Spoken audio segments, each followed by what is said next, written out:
shows a deep disconnection with the masses. The economic progress the president reads out are for himself and his cronies and not for the masses. The reference to protesters as misguided and uninformed shows that the president is a condescending dictator. We wish to express our sadness and deep disappointment at the latest broadcast by President Tinubu, which is the first address to the nation ever since the End Bad Governance protest started, which is now on the 4th day. After over 3 weeks since Nigerians started mobilizing to take to the streets, and after scores of dead protesters and assaulted journalists from the first 3 days of the protest, President Tinubu broadcast was nothing but a masterclass of gaslighting us, manipulating and double speaking that has plagued Nigeria's brand of public speaking for decades. Many had requested genuinely that the president should address the nation when the protest was being mobilized for, and some even felt that the president should also address even when the protest started, that perhaps he could make some points that could help douse whatever tension is on board. But to the surprise of many, who genuinely felt that if the president had addressed the nation, some of the demands of the protesters would have been captured and sharply addressed by the president. Many of them are today disappointed by what the president read out today.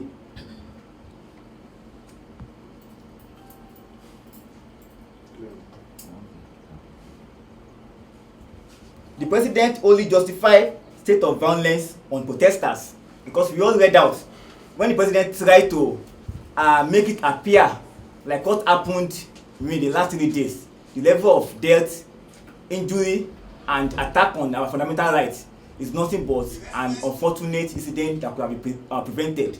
Of course, maybe too late, could have been prevented only if the president himself had immediately met the demands of the protesters even before we commenced the protest. But what we witnessed was that the president himself, and not just him, even in cronies, turned deaf ears to our demands. And the president had to start speaking to various special advisors, people of different names who were never appointed by Nigerians in the first place. The claim by President Tinubu that our protests are driven by a political agenda to tear Nigeria apart is nothing but an attempt to call a dog a bad name so that it can be hanged. It is a gross misrepresentation of the obvious facts that has become the economic reality of all Nigerians. These protests have been largely faceless and leaderless because it was a spontaneous response to the deep economic crisis experienced by Nigeria. The sharp inequality, barbarous corruption, and gross human rights abuses that we have seen every day before us. The protest was a lawful response of the Nigerian people to the failure of the Tinubu government and the entire ruling class to address this endemic systemic crisis after over 4 months in power. 14 months in power, rather. These protests were mobilized for by the flagrant extravagance of political office holders in Nigeria for the past 14 months, while asking Nigerians to be patient of hunger and hardship, which they claim to be our sacrifice for the nation. But what we have experienced within the 14 years is that those 14 months, is that those who ask us to be patient and have sacrifice are the same persons who are living luxurious lifestyle, who are budgeting millions and billions of naira to live lavishly. In fact, we heard when lawmakers bought vehicles worth over 130 million naira for themselves. At a point, even the president had to budget billions of naira to renovate the presidential building in Lagos.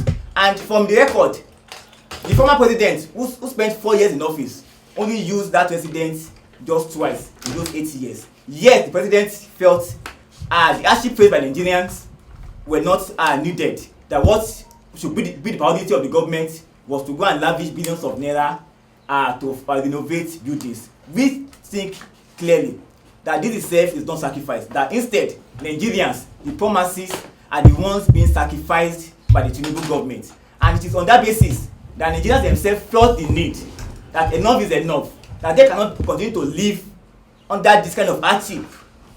Especially when you consider the abundant resources we have in Nigeria to transform our lives, which was what mobilized for that protest. Because in the recent period, we've had many calls, especially from government supporters, that the protest they need to know the sponsors or people who are mobilized for it. But we've made it clear at different points that the Tinubu government himself and the policies they've implemented over the years are the reasons why Nigerians took to the street. Therefore, they are the ones who have mobilized us for this protest. So, comrades, we'll move to the next speaker to shed more light on these points we'll make. Of protesters. They have also done that by arresting journalists and demanding a media blackout on the protest, and by sponsoring thugs and looters to discredit our protest. It is therefore infuriating to hear that the same president claims that he understands our frustration and sufferings. Our major blatant contradiction in this presidential broadcast is the part where he said our democracy progresses when the constitutional right of every Nigerian citizens are respected and protected. The actions of Tinubu's administration have been direct opposite of his statement, because they have been arresting journalists and protesters even before the mobilization for this recent protest started. These actions that are outrightly contradicting and undermining the constitutional rights he claimed to uphold. His administration has blatantly disregarded International Human Rights Convention, yet he said in the broadcast that the security operatives should continue to maintain peace, law and order, following the necessary conventions of the human rights, to which Nigeria is a signatory. If this is not of this establishment, because as long as you keep having poor people around you, then even you are not safe. An average hungry man is a potential criminal.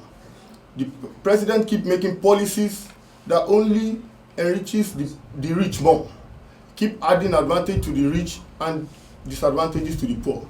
The boys who are seen on screen looting today, they have no other hope other than what is left on the left for them to do. We are just a little bit exposed and privileged. That is why we are also not part of them.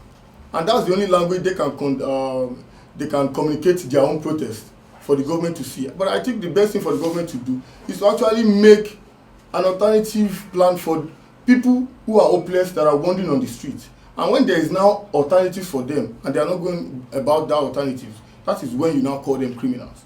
And I think that the government is comfortable with the Nigerian society having enough criminals than having decent people, because by the time the Nigerian citizens want to protest, they need those criminals to do a counter protest for them, and also to blackmail a decent gathering of Nigerian people who are crying out, so that they can call all of us looters. So if you complain about looters today, you should ask the Nigerian police and you should ask the president, because they are the ones who created them. Thank you. This press conference is necessary because for the past 3 days since we started this protest, we have been driven off the streets, even including the lawful place, the so-called lawful place, the so-called legal place where the FCTA Wike leadership got an injunction to say we should stick to the stadium and protest only at the stadium. We have been driven from there with tear gas for the past 2 days now. And so it is the essence of, that's the essence of us calling this press conference. First, we must be very clear that the press conference is demonstrating the fact that we have a president that is out of touch with the needs of the Nigerian masses. To further confirm that President Tinubu's disconnection from the masses borders on psychopathy, the president started reeling out economic figures in the typical neoliberal attitude that prioritizes some abstract economic growth over the immediate welfare needs of the people. This is the typical attitude of Nigerian leaders in the past, which our generation is rejecting, that you will not reel out economic figures to us while not connecting it to our present immediate needs. The broadcast further confirms how much the president is incapable of meeting the Nigerian masses at the point of their needs, but very capable of making policies that will benefit the private investors of his elite clique at the expense of the public. The excess talk about the economic growth and infrastructure development conveniently ignored the fact that these benefits have not trickled down to the masses for 14 months now. This is why we are protesting. We are protesting because we want these economic opportunities and resources to be distributed much more fairly and equally to many Nigerians and not just a few elite Nigerians. We are protesting because we want our own subsidies like fuel subsidy, electricity subsidy, education subsidy, telecom subsidy, etc. Especially in the light of the fact that Nigerian politicians have been doling out subsidies to their rich cronies in form of privatization, deregulation, deals and contracts. When President Tinubu said we have come this far in terms of economic progress in his speech, he was only speaking about the progress that is largely exclusive to his small elite gang. The progress has left the majority of Nigerians behind. The president's call for dialogue rings hollow as much as his acclaimed commitment to democratic governance, given the fact that he has not only ignored the demands of those he claims to want to dialogue with consistently, but he has also suppressed and disregarded the human rights of those he claims to want to dialogue with. And we have to be clear about that. The president of Nigeria has said in the speech that we should stop protesting and embrace dialogue, as if protest itself is not a form of dialogue. And one thing we must be clear about is that the assault on Nigerians, it has become very usual, very common that we disregard it. We don't see it as a big deal. For the past 4 days now, except today, I have had to face tear gas despite being an asthmatic. And it was just this morning that I could afford the money to buy an inhaler. And that's because in Nigeria today, to buy an inhaler will cost you 8,250. That's the cheapest inhaler in the market. And that's why we are protesting. We are protesting because the first aid for a common sickness is 8,250 naira. In a country where the last minimum wage is 30,000 naira and they are here to start paying the 7,000 naira minimum wage. Comrades, they were injured, attacked, and 21 Nigerians that were killed on the first day of this protest. They are not just numbers. They are human beings like us who have died because they joined the struggle to make their country a better place. They have voiced out to make their country a better place. Our president in that speech spoke over the head of all of that. And we need to be enraged about that. His administration has arrested, maimed, and killed the hungry Nigerians who are the backbone and the soul of this protest. Yet he claims to want to dialogue with protesters. Is the president a necromancer, open to dialogue with ghosts? How can an administration who is directly responsible for almost all of the violence and destruction that has plagued this protest lecture us on how we must not let violence and destruction tear our nation apart? The president has tried to make us look like we are the violent ones. But every day since we've been organizing, the violence has been incited by the Nigerian police, the DSS, the soldiers, and the civil defense. And we are saying that as Nigerians, we should not have to beg, we should not have to explain ourselves before we express our right to protest. The president's broadcast is dismissive and condescending to the people he claims to serve. The implicit claims that we are misguided and uninformed shows that he is unaware of our role as citizens, which is to inform and guide him on the issues that matters to us. The issue we met on ground in Nigeria has been that we have had a country where we praise our leaders as if they are not our servants. We believe it is the role of the citizens, the responsibility of the citizens to guide and inform the leaders. And so, the implicit attempt of President Tinubu to make us look like we are misguided, we are uninformed, we are sponsored, and that's why we are protesting, shows again that our president is out of touch. He should be listening. We should be the ones lecturing him on democracy and good governance and policies to address the issues fueling the protests. Given Tinubu's gargantuan history of corruption and self-enrichment through public wealth, he is the one who needs a lecture and probably a mental rehabilitation. He is so corrupt that he has reduced the trust of Nigerians in the government just by emerging as president. We cannot look out there. Across countries in Africa, people are taking polls of how much people have trust in their government. And Nigeria today is lowest on those polls.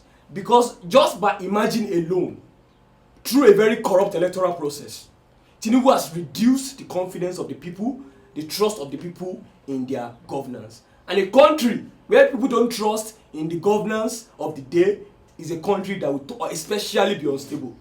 Because if the government is not responsible to the people do not owe anything to the government, and they do not owe the government to respect any law and order. And that is writing letter to chaos. And that is why we are saying we are the peaceful ones in this protest. We are the ones trying to ensure that Nigeria does not descend into chaos because of the poverty, the instability, the alienation that we see every day on our streets. We must state clearly that this broadcast only makes it clearer that Tinubu is a dictator and not a democrat. The broadcast only exposes Tinubu for who he is, a megalomaniac and unprincipled dictator who wants to use force and coercion to consolidate his power. We therefore call on all Nigerians to come out in large numbers to continue this protest on Monday until our demands are met. By now we would notice that the Tinubu government has gone to the press to tell the press to stop capturing this protest with the hope that they can kill us all in silence. Yesterday, before we started the protest, we were tear-gassed at the National Stadium. The cronies of the Tinubu government had gone online to say that protest is not holding today, that the youth are afraid, they can no longer protest again. But when that protest gathered momentum, they tear-gassed us and dispersed us. So this is to show that this government is only trying to use force and propaganda to stop us from actually organizing ourselves as Nigerians to demand for a better country. It is not too much to ask. The two-pronged approach of violence and propaganda has failed. The violence and repressions are just attempts to silence and control us, and the propaganda cannot sway or fool us. The struggle for a new and better Nigeria continues. We must not be tired. The future of Nigerians depend on our determination at this moment. And we use this opportunity to call on the people of Nigeria, especially those living in the FCT, to make their best efforts to participate in the protests as from tomorrow. We appreciate the fact that many Nigerians have trooped out to say that our demands are legitimate.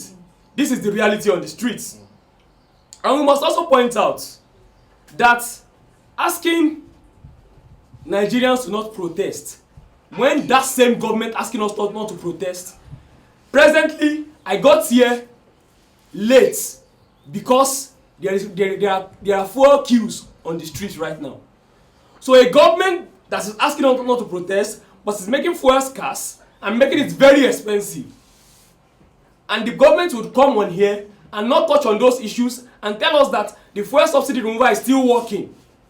We want to ask, who is it working for? Is it the corrupt politicians who have built refineries in Malta? Who is the fuel subsidy removal working for? Is it working for the Nigerian masses? This is what we want to ask the Nigerian government. And this is why we are saying that please, Nigerians, do not be swayed by the fact that they have tried to keep you at home with the fuel scarcity. By the fact that they are trying to keep you at home, please come out tomorrow and protest. One thing we want to make clear is this. The court order to stop us from protesting anywhere we want, especially at the seat of power, which is the National Assembly and the 3-arm zone. That court order is not constitutional because Nigerians reserve their right to move on public roads. Public roads are built with public money. Nigerians reserve their rights to freedom of movement, freedom of speech, freedom of expression, and freedom of dissent. We should not have to beg the government before we assert our freedom of assembly. And so we would like to tell this government that the only way we can dialogue is what we are doing right now. We are doing this now to tell the government that this is our dialogue. we are telling the government that our demands still stand. Reversal of fuel price to what it was before May 29, 2023. Reversal of electricity hike, tariff hike. Reversal of school fees increments across board. Reversal of all of the taxes that the tax master himself, Tinubu, has introduced. These are our demands, and we are not reneging on these demands. Even though Tinubu has tried to tell us that the protests are stopped, Nigerian youths are tired. Presently, today, Sunday, this morning, protests continued in Jos Plateau State, with protesters organizing their own Sunday service at the protest. Even in Lagos, the same thing happened today. On Friday, we had protesters who did their Juma service at the protest ground. And so, we are saying that Nigerians are fully in support. And this is not the time to be afraid. This is not the time for us to go to our rooms and start praying that God will save us. God needs us to save ourselves. This is not the time to start saying, Shebi God saved us from Abacha now. God will save us from this one. To know, this is not a military regime. And we must assert the fact that we are in a civilian democracy and we must be treated constitutionally as citizens of Nigeria.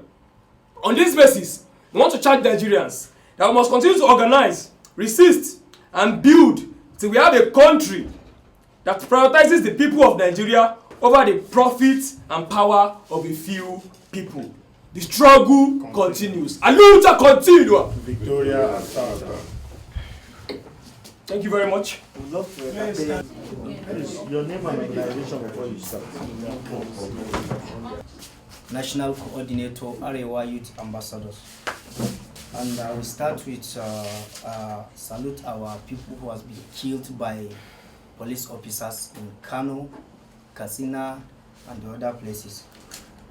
We better die on the street by our country's bullet than die by hunger. We are not afraid of bullets. We are not afraid of tear gas. We are afraid of life without purpose. A life without hope, and that is what our leaders have given us.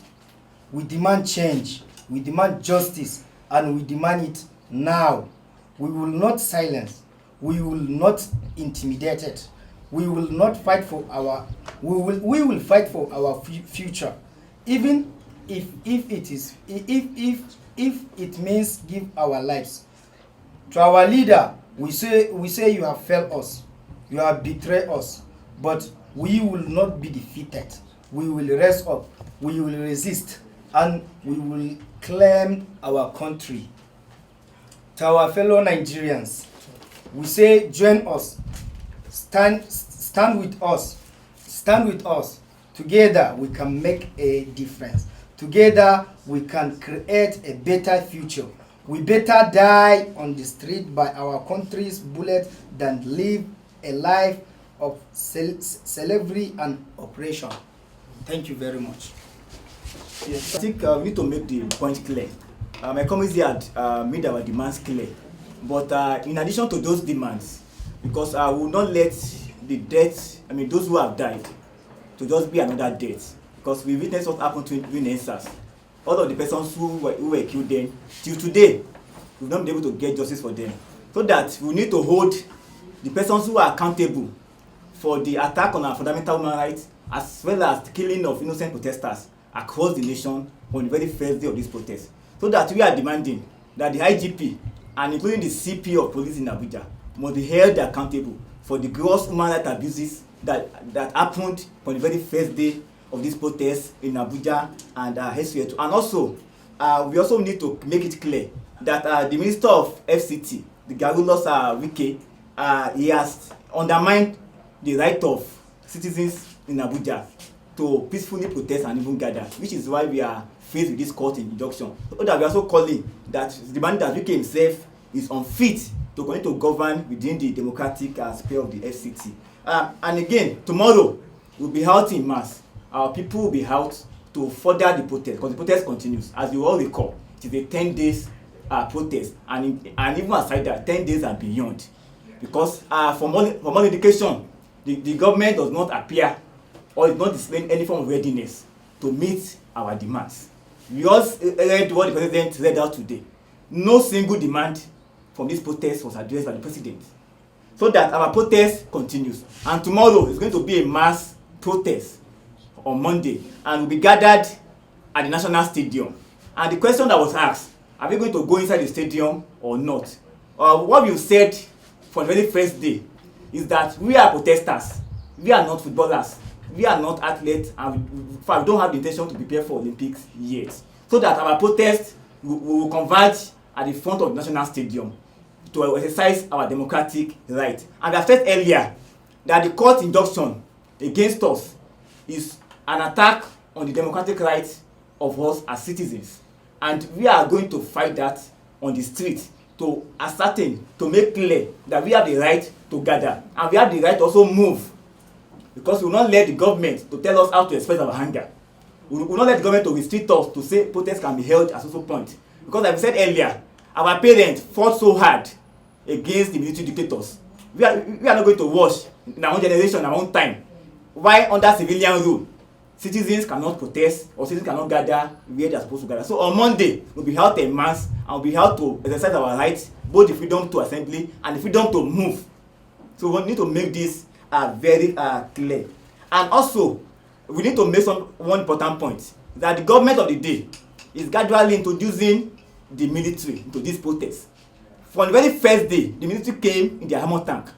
Although they were not active, but they came driving into protesters in the way of dispersing us. The second day, they were also there. The third day, many of our protesters were shot at. When the police exhausted their tear gas, the military came in to disperse protesters on the second day, the evening, at the National Stadium. Yesterday, while police were attacking us, the military were moving with them. We connect these dots together, that the government is embarking or trying to use the military the way they did during the Lekki Toll Gate massacre on innocent protesters, which is why they are demanding today that media should not cover the protest again. We are saying that we will not allow another Lekki Toll Gate to repeat itself, and that the government of Tinubu is embarking on this sinister agenda to kill innocent protesters by using the military. And like I said earlier, yesterday the military themselves were there. The police were the ones leading the military to attack citizens. And if care is not taken, the military will be the ones to start leading police to attack and kill innocent citizens. So we are making all of these points clear that the IGP and the CP of police, including Nelson Wike, who is the FCT minister, must be held responsible for all of the attacks that happen in Abuja. Forever, solidarity forever, solidarity forever. We shall always fight for our rights. Victory. There is victory for us. There is victory.